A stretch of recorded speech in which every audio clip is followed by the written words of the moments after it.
Hi, today I'm going to show you how you can change your Instagram account to a personal account. So you can see right now I'm currently logged into an account that's a business account, right? So it's a business and professional accounts with creator tools and all of those stuff.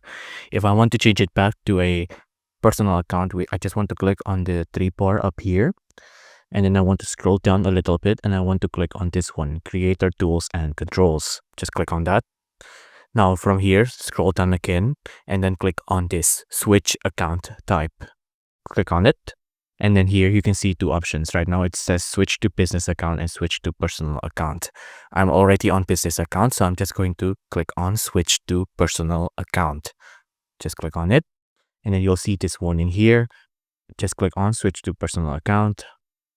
And then your account has been switched back to personal account just right after this toolbar loads in. And then that's it. You're back to a personal account.